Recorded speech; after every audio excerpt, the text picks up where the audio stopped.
ഉദ്ധൃത്യ കൂപപതിതാം കില ദേവയാനിം സ്വീകൃത്യ താം ദൈതയാഥ തയാ യയാതി ശർമ്മിഷ്ഠയാ ച സുതയാ വൃഷപർവണസ്ഥൽ ദാസ്യാ നൃപോ നഹുഷജോ വ്യഹരസ്മരാന്ധ.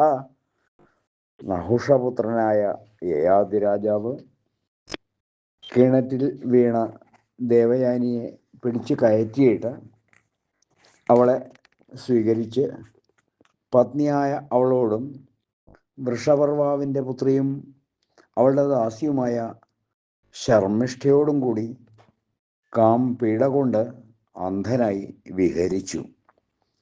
അസുര രാജാവായ വൃഷപർവാവിൻ്റെ പുത്രിയാണ് ശർമ്മിഷ്ഠ. ശുക്രാചാര്യരുടെ പുത്രിയാണ് ദേവയാനി. അവർ രണ്ടുപേരും ദാസിമാരോടൊപ്പം വിവസ്ത്രരായി ജലക്രീഡ ചെയ്യുകയായിരുന്നു. അപ്പോൾ കരയിലൂടെ പോകുന്ന ശിവനെ കാണാനിടയായി. പെട്ടെന്ന് കരയിൽ കയറി വസ്ത്രം എടുത്തു കൊടുത്തു. വസ്ത്രങ്ങൾ പരസ്പരം മാറിയതിൻ്റെ പേരിൽ അവർ തമ്മിൽ കലഹിച്ചു. ശർമ്മിഷ്ഠ ദേവയാനിയെ പൊട്ടക്കിണറ്റിൽ തള്ളി.